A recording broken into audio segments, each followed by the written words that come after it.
नमस्कार, सत श्री अकाल, वणक्कम, खम्बा गणी, राम राम साहब सभी को ऑल्टरनेट मीडिया में फिर से स्वागत है। हमारे साथ जुड़े हुए डॉक्टर आशीष हांडा सर। थोड़ा सा सेटअप में डिफरेंस है बिकॉज बीइंग अफ्रीका इंटरनेट का थोड़ा सा इशू है और थोड़ा सा आज पावर इशू भी है, so I am using a phone rather than normal thing, my laptop. Ashish sir, BBC is caught pants down. I am using a very blunt and a very harsh word, but they are caught stealing। और अब इनके ऊपर action ताबड़तोड़ शुरू होने वाले हैं, सब वहीं से शुरू करते हैं जी। जी, गायत्री जी, आपको ऑल्टरनेट मीडिया के सभी आपके प्यारे प्यारे दर्शकों को मेरा यानी डॉक्टर आशीष का प्यार भरा नमस्कार। थोड़ा सा मैं यहाँ करेक्शन करूंगा आपको for the very first time कि BBC is not caught stealing, they were already caught stealing way back in February 2023। अब तो दे हैव सरेंडर्ड। और बड़ी विचित्र आज आपके सामने कुछ बातें, मैं कुछ फैक्ट्स एंड कुछ चीजें लेके आऊंगा जो आपको, देखो इतना हम सब जानते हैं कि BBC is a renowned organisation. कहते हैं ना, बदनाम हुए तो क्या नाम ना होगा।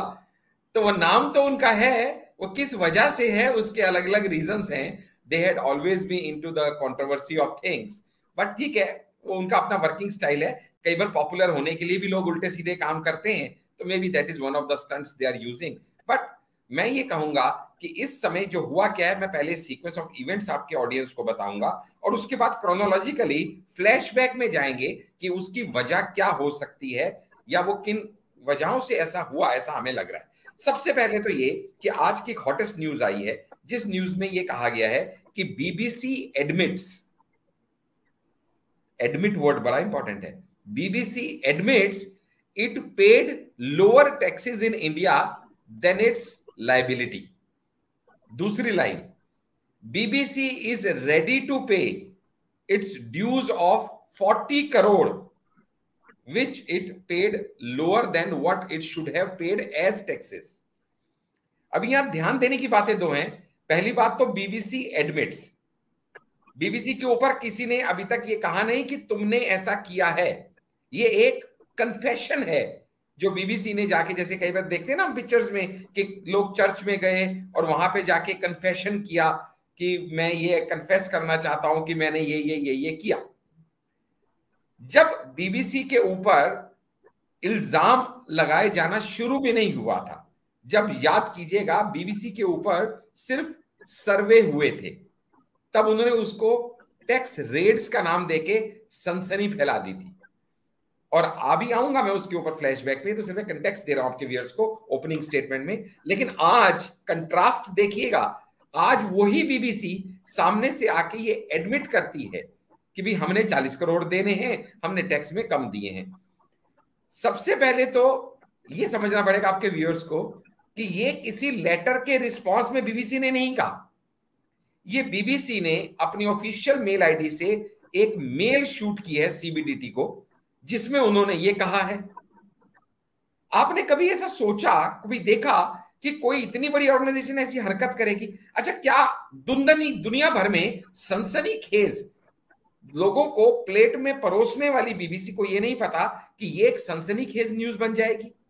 क्या उन्हें यह नहीं पता कि अगर वो ये एडमिट करते हैं कि हमने 40 करोड़ की चोरी की और हमने 40 करोड़ लोगों को बिना बताए चुराए, और आज हम ये मानते हैं कि हमें ये इनकम टैक्स अथॉरिटीज को देने ड्यू हैं, जो हम देने को तैयार हैं, तो क्या अदर कंट्रीज में जहां उनका बिजनेस हो रहा है उसके ऊपर उनकी क्रेडिबिलिटी पे सवालिया निशान नहीं खड़ा होगा? डेफिनेटली होगा। उसके बावजूद ये सेल्फ गोल बीबीसी क्यों कर रही है?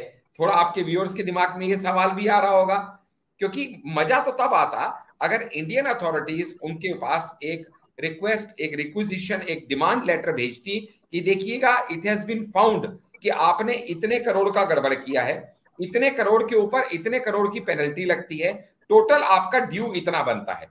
तो भी बीबीसी जैसी कंपनी से ये उम्मीद की जाती कि वो इसको कंटेस्ट करेगी bye there battery of lawyers, क्योंकि कांग्रेस तो पूरी की पूरी डे वन से उनको सपोर्ट कर रही है, अभी मैं बताऊंगा आपको। लेकिन ऑन द कॉन्ट्रेरी यहां पे क्या हो रहा है कि अभी तक इंडियन इनकम टैक्स अथॉरिटीज ने, फाइनेंस डिपार्टमेंट ने उनसे कोई डिमांड इशू ही नहीं किया है, और वो सामने से आके ये कन्फेस कर रहे हैं बाय ऑफिशियल ईमेल कि हम मानते हैं कि हमने 40 करोड़ का घपला किया है।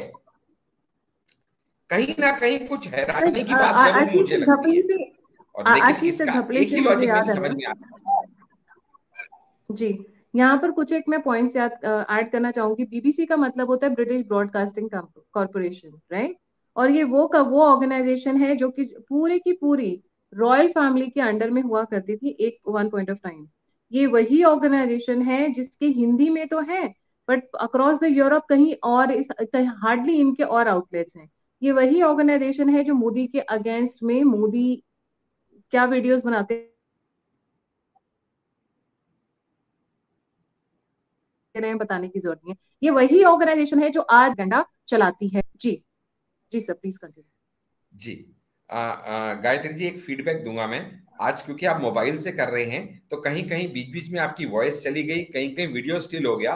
तो आज आप एक काम कीजिए, आज आप सपोर्टिंग लीड रोल में रहिए, आज मुझे फ्रंट फुट पे खेलने दीजिए। अगली बार इससे रिवर्स कर लेंगे, चलेगा? जी बिल्कुल बिल्कुल। बिकॉज ऑफ टेक्निकल ग्लिचेस, जी जी नॉट चलिए, अदरवाइज। जी बिल्कुल। जी जी।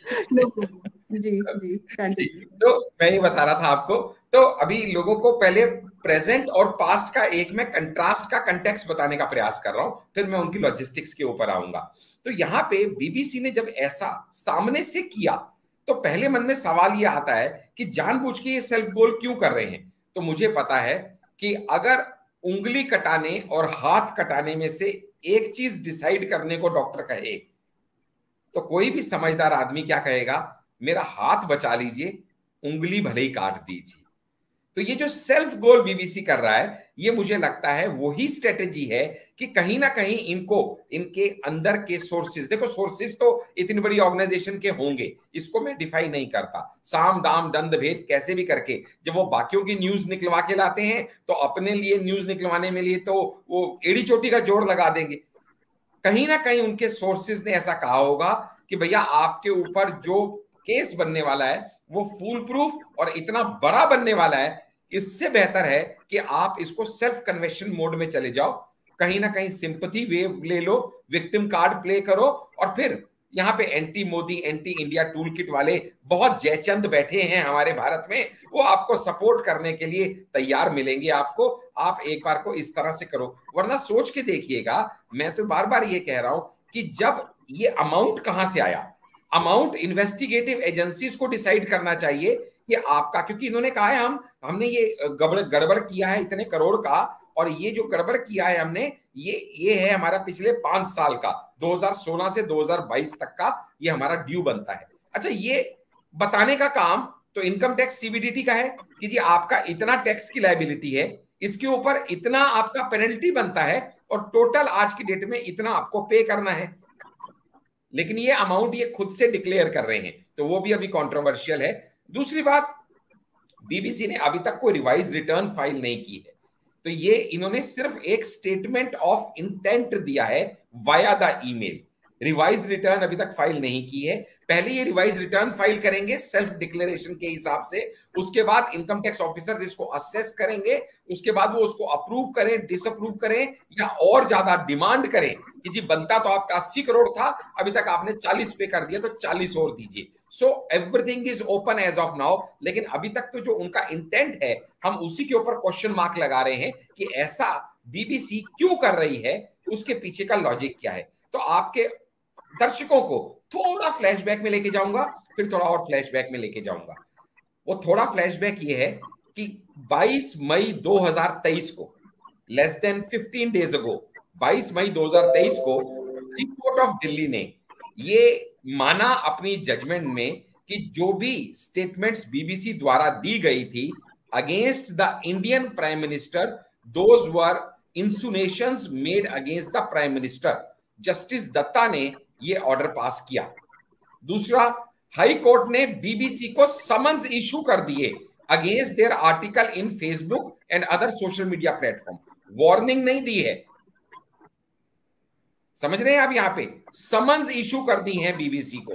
और जो एनजीओ जिसने कंप्लेंट लगाई थी बीबीसी के अगेंस्ट, उसका केस पता है कौन फाइट कर रहा है? None other than Harish Salve ji. और कौन नहीं जानता है हरीश साल्वे जी के रिप्यूट को, which is fighting the case of that NGO against BBC, which has issued insinuations against the prime minister। और ये माना है हाई कोर्ट ने कि बीबीसी डॉक्यूमेंट्री, ये ध्यान दीजिएगा आप, हाई कोर्ट ने ये एडमिट किया कि BBC documentary has defamed India and even the judiciary. These are very strong observations of high court.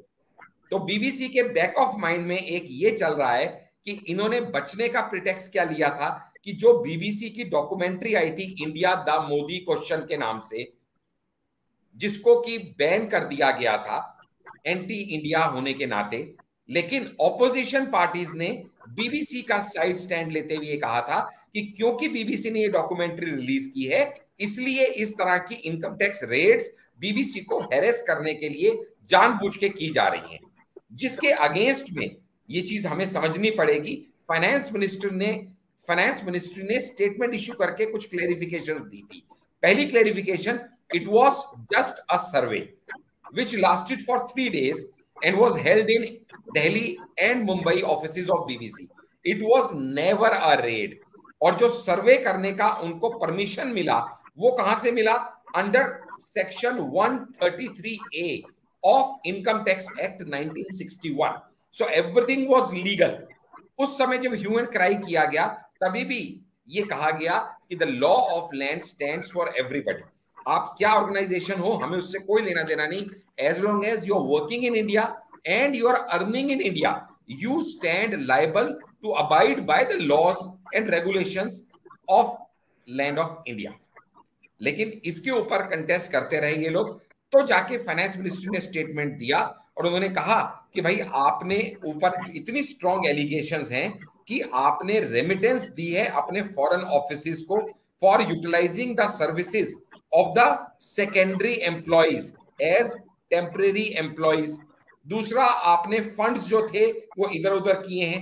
तीसरा, आपने रॉन्ग डिस्क्लोजर किया है। चौथा, आपने अपना टैक्स जो है वो कम पे किया है। पांचवा, डिस्क्रिपेंसी एंड इनकंसिस्टेंसी है आपकी इनकम में और जिस लेवल के ऑपरेशंस आप ऑलरेडी इंडिया में कर रहे हो। क्लियरली गिविंग एन इनसाइट कि आप अपने इनकम को छुपा रहे हो। और बहुत सारे उन्होंने रेलेवेंट फैक्ट्स दिए थे। It is with level of relevant functions, assets and risk analysis, FAR, incorrect use of comparables used to determine arms length price. ये कुछ टेक्निकल चीजें हैं जो उन्होंने बताई थी। इनके चलते हुए आपके ऊपर ये सारी इन्वेस्टिगेशंस चल रही हैं। और जब सर्वे किया गया था तो उसमें एविडेंस करेक्ट किए गए थे in terms of digital evidence, in terms of evidences from the employees and other documents। आज जब बीबीसी ये कर रही है तो आपके ऑडियंस को ये जानना जरूरी है कि बीबीसी वो कंपनी है जो पहले भी it has had a notable past of being a tax invader and a fraud financially previously also. जिन आपके ऑडियंस को नहीं पता हो, ये एक ब्रिटिश बेस्ड कंपनी है, नाम से ही पता चलता है बीबीसी, ब्रिटिश ब्रॉडकास्टिंग कॉर्पोरेशन। लेकिन even in UK public accounts committee की रिपोर्ट के अनुसार 2012 की रिपोर्ट है, thousands of BBC employees were not paying the tax at source. Already ऐसे इल्जाम इनके ऊपर लग चुके हैं। तो अब ये समझना पड़ेगा कि आखिरकार ये जो बीबीसी है जिसके बारे में हम बात कर रहे हैं, ये इन्होंने ह्यूमन क्राई जब किया था, जब इनके ऊपर ये असेसमेंट्स और ये सर्वे हो रहे थे, तो सबसे पहले तो इन्होंने इसका रेड का नाम देके इसको सेंसेशनलाइज करने का प्रयास किया, जिसका खंडन किया गया कि ये रेड नहीं है, ये सर्वे है। उसके बाद एडिटर गिल्ड ऑफ इंडिया ने भी इसको कहा कि ये एक्सप्लॉयटेशन की जा रही है।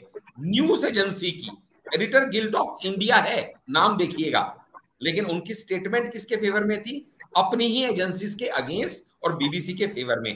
कांग्रेस ने इसको कहा ये पीएम की तानाशाही है, क्योंकि उनके अगेंस्ट किसी ने डॉक्यूमेंट्री निकाली तो ये हिटलर की तरह एक्ट कर रहे हैं, तानाशाह की तरह एक्ट कर रहे हैं, इस तरह की स्टेटमेंट्स दी। याद कीजिएगा, ये वही बीबीसी है जिसने बुरहान वानी के ऊपर आज तक एक भी चैलेंज दे रहा हूं, अपने एक भी आर्टिकल में, स्टेटमेंट में बुरहान वानी को टेररिस्ट कह के संबोधित नहीं किया है। ये वही बीबीसी है।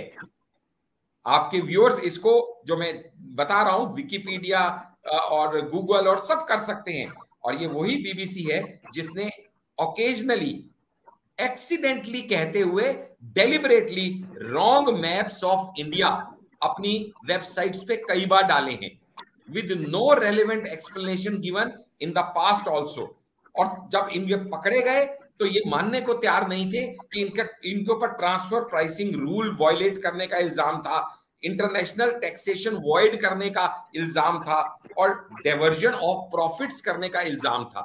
तब तक ये मान नहीं रहे थे, लेकिन अब ऐसा लगता है कि इनको ये समझ में आ गया है कि अब ये फंस चुके हैं और बचने का एक ही तरीका है कि किसी तरीके से ये सरेंडर कर दें, वरना ये वही बीबीसी है जो प्रोपोगेंडा चला रही थी। और बीबीसी का प्रोपोगेंडा और कांग्रेस का एजेंडा हमेशा हैंड इन ग्लव्स चलते थे।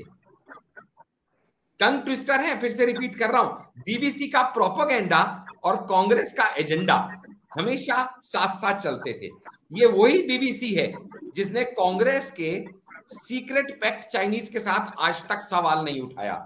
ये वही बीबीसी है जिसने सारा वर्ल्ड जब चाइना को ब्लेम कर रहा था कोरोना वायरस के ओरिजिन के लिए, एक आर्टिकल बीबीसी ने कोरोना वायरस थ्रू चाइना इस लिंक के ऊपर आज तक पब्लिश नहीं किया। ये वही बीबीसी है। ये सारी चीजें मैं क्यों बता रहा हूं कि आपको समझ में आए कि ये क्यों एंटी मोदी एक्ट करने वाली एक एजेंसी है और क्यों कांग्रेस का हाथ बीबीसी के साथ है।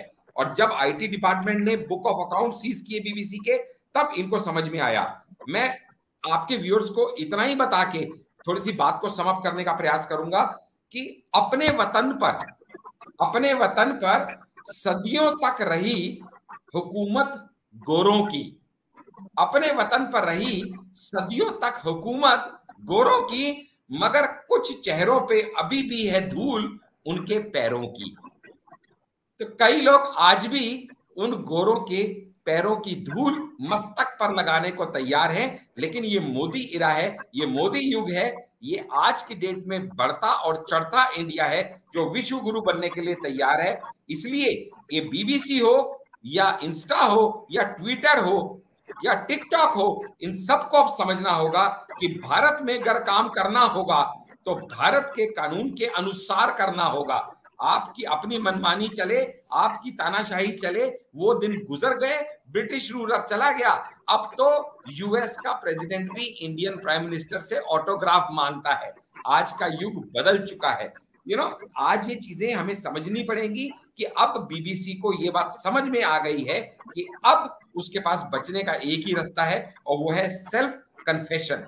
और चलते चलते जो लोग इसको रॉन्ग प्रोपोगेंडा की तरह सेट कर रहे थे, उनको याद दिला दूं कि उस समय भी मोदी गवर्नमेंट के मिनिस्टर्स ने आके एक ही लाइन में सारी बात को रफा दफा कर दिया था, सारे उनके दलीलों को खत्म कर दिया था। और वो एक लाइन थी कि it may be chronological correlation.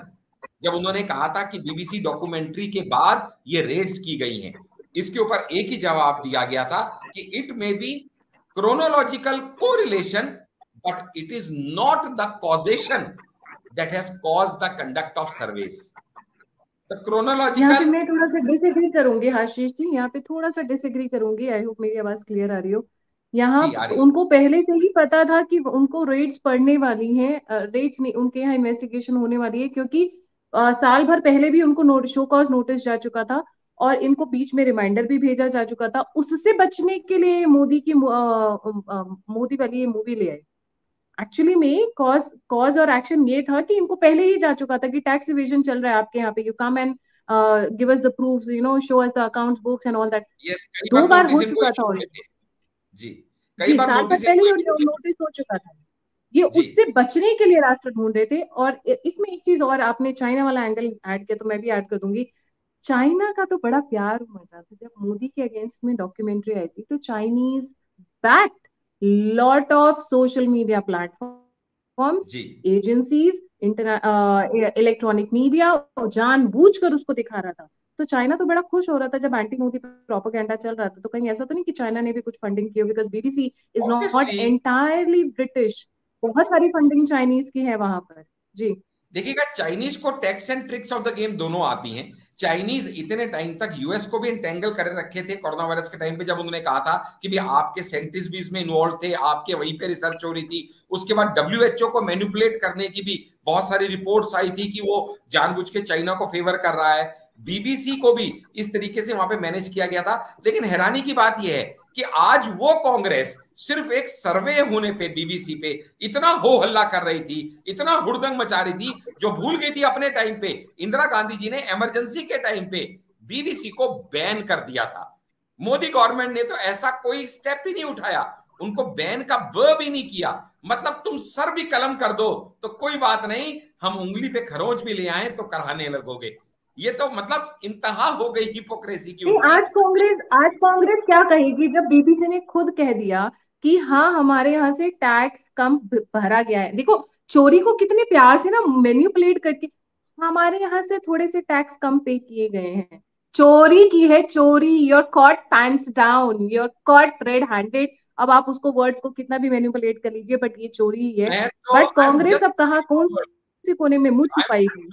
Gayatri ji मैं तो न्यूज स्क्रॉल कर रहा था कि इतनी बड़ी वेबसाइट और इतना बड़ा चैनल और इतना बड़ा नेटवर्क है बीबीसी का, ये न्यूज कि बीबीसी ने एडमिट किया है कि हमने 40 करोड़ कम दिए हैं, बीबीसी के प्लेटफॉर्म पे रिलीज होती है या नहीं होती है?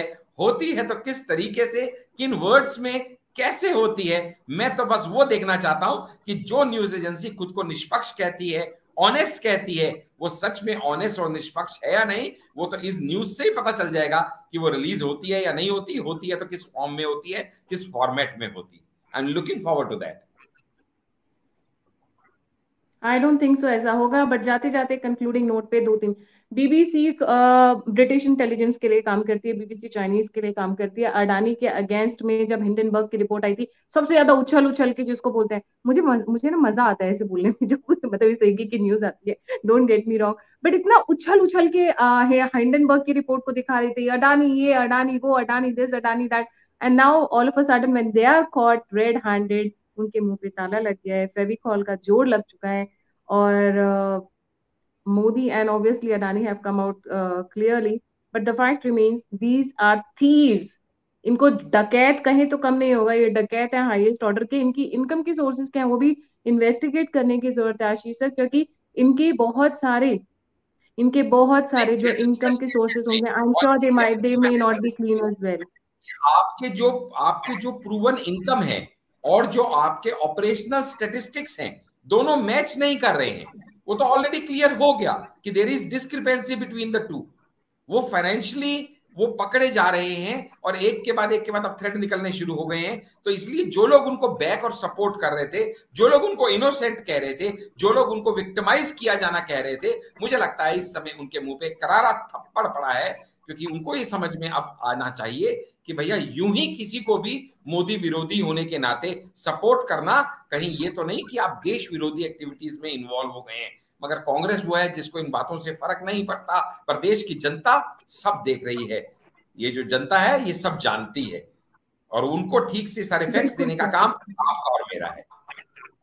जी, थैंक यू सो मच। आज थोड़ा सा लेट हुआ because of the internet issues, I already मैं स्टार्टिंग में ही बोल चुकी थी, but we'll continue to cover the important topics. और एक बहुत इंपॉर्टेंट न्यूज जो है वो है, जो राहुल गांधी के नए मिलने वाले दोस्त हैं यूएस में, थोड़ा उनका भी जड़ खुदाई की जाए। देखते हैं, ये टेररिस्ट सिंपथाइजर के साथ मिले हैं यार। सो देखते हैं अब आगे आगे भारत में क्या होता है, because every time Rahul Gandhi goes out of India there something, some bad news comes up. अभी देख लीजिए, मेरे पास अभी अभी अभी लास्ट मेरा वीक ये हुआ, ये देख के आंखों के किसी सामने। का एक एसएमएस आया है। उसने कहा है, डॉक्टर, मैं आपके व्यूअर्स को बता देता हूँ, बाई चांस अभी शो खत्म होने से पहले ही आ गया, कि मैं बता देता हूँ डॉक्टर साहब बीबीसी का फुल फॉर्म क्या होना चाहिए। मैंने बोला बताइए जी क्या होना चाहिए, I just said yes shortly. तो उन्होंने लिख के भेजा है, BBC does not mean now British broadcasting corporation, it BBC means Beijing back corporation.